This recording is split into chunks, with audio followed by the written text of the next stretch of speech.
Night of a Red Moon by O.J. Aito. This novel is about a group of friends caught up in a bloody war between students of the Olabisi Onabanjo University and indigents of Agoiwoye, the small town that hosts the university. The conflict was initiated by the gruesome murder of Femi, a student of the university, by members of the local vigilante group, the Oduas People's Congress. What should have been a peaceful protest against Femi's murder erupted into violence. Blood was shed, friends were lost, and fear gripped everyone. It was one long night, a night of a red moon.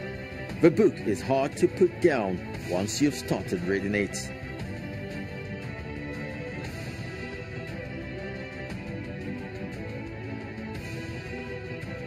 Stay With Me by Ayobami Adebayo. This novel peels the layers of Nigerian family life, marriage, traditions, religion, and expectations for childbearing. In Ayobami's story, and indeed in the real world of African communities, delay or failure in childbirth can bring unbearable pressure. Yejide and Akin were unable to have children after 4 years of marriage. Things seemed manageable until a young woman, introduced as Akin's second wife, shows up. Furious, shocked and livid with jealousy, Yejide knows the only way to save a marriage is to get pregnant. She finally does, but at a price far greater than she could ever imagine.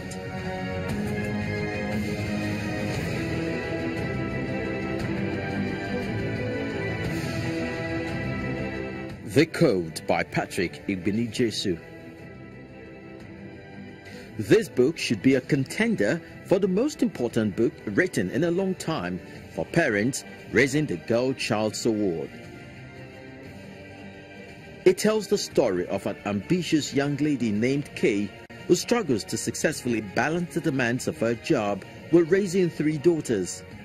One day, in her bid to find the right strategy and lifestyle to be an outstanding mother and a successful professional, she seeks advice from Hypatia, a legendary life coach and mother of 6 successful women, referred to by many of her mentees simply as chaperone. The chaperone teaches Kay the principles of raising successful daughters while prospering in other areas of life. When a girl is praised, she wants to get more of that praise. It's for lack of words to properly describe it. It's why boys at teenage years are able to woo girls with flattery, because I also distinguish between true praise and flattery in the book, because of that need to hear the right thing, to be caught to doing something good, to feel worthy. And there's no better person to make a girl feel worthy than her father. What It Means When a Man Falls from the Sky by Leslie Nneka Arima.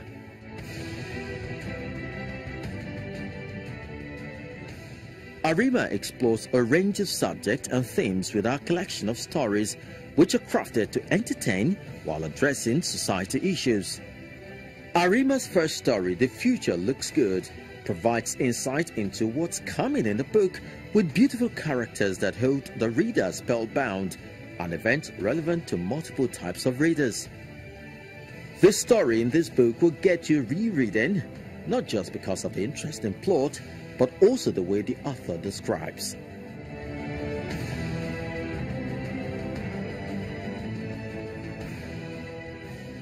Guardian of the Fall by Umari Ayim. Mysticism, romance, suspense and drama. This book mixes them well.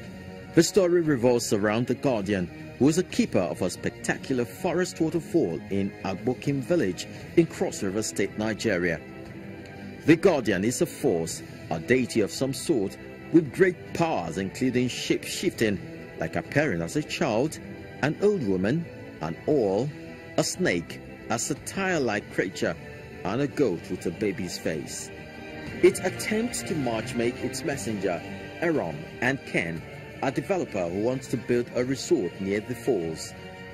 The Guardian, through dreams and visions, pulls Aram and Ken together, essentially raising the inevitable questions about how much humans dictate their own destinies.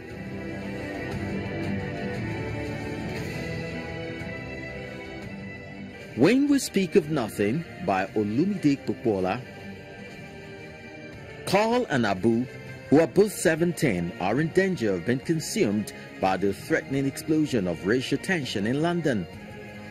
Abu is infatuated with a beautiful Nalini, a classmate, but he can't find the courage to speak to her. Meanwhile, Carl is targeted by local thugs because he's different.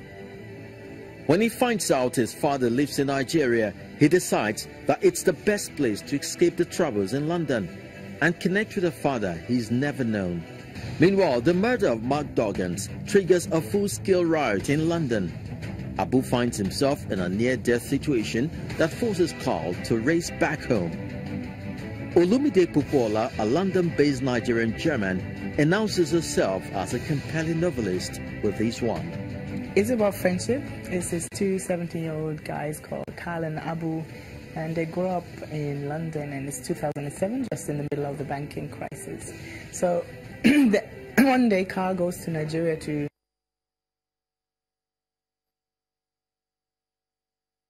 meet his unknown father, and they have this dual story. Abu gets entangled in some things in London, entangled in some things in Port Harcourt. And the friendship is sort of tested, and the loyalty is tested. So in the heart of it, this is really how do you negotiate the people you love? And here, not so much romantic love, but friendship. And how do you listen to their problem crisis? So one day Carl goes to Nigeria to meet his unknown father, and they have this dual story. Abu gets entangled in some things in London, Carl gets entangled in some things in Port Harcourt. And the friendship is sort of tested, and the loyalty is tested. So in the heart of it, this is really how do you negotiate the people you love? And here, not so much romantic love, but friendship. And how do you listen to them properly? So when we speak of nothing, we don't end the silence.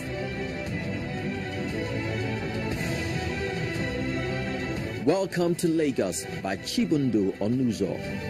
After her debut novel, The Spider King's Daughter, Chibundu Onuzo returns with this novel that paints an entertaining, funny and realistic picture of life in Lagos and the often complicated politics of Nigeria. The story starts with 5 interesting characters who escape to Lagos for refuge. They are a band of runaways with a dream for a better life, and their arrival in Lagos coincides with the eruption of a political scandal.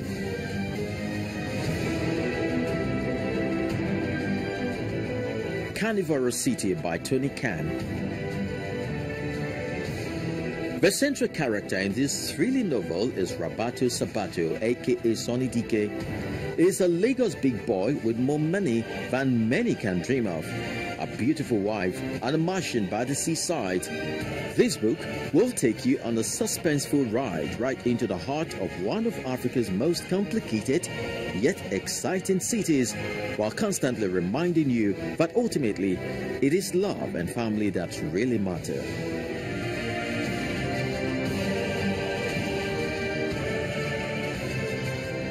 Women of Ayo Kensington Dynasty. Anjola Adekoya is your average girl next door. The trajectory of her life seemed predictable until she became Mrs. Anjola Ayo Kensington. Then everything changed.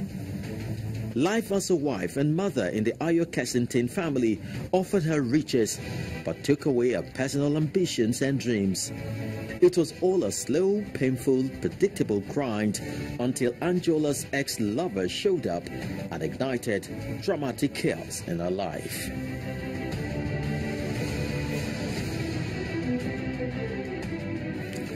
The Heresiad by Okeogu Oke. This book is the winner of the 2017 NLNG Prize for Literature. Although it's a poetry at its core, it successfully combines drama and music. Okeogu is ambitious, innovative, and creatively daring with his work. He's gone off well-trodden path to create one of his own while gabbing history, philosophy, politics and culture in poetry. This poem was written in response to the phenomenon whereby religious people tend to want to punish those, particularly creatives, intellectuals who write books, or especially there's in other forms that they find offensive, that they find to be a violation of their faith or their tenets. Well, I hope you have enjoyed today's episode. As always, please join us on any of our social media platforms displayed on your screen. Let's know what you think about our top Nigerian books for 2017. Once again, on behalf of our team here, I wish you a wonderful new year. I am Olakunle Kasumo. Remember, one great book can change your life. Bye-bye.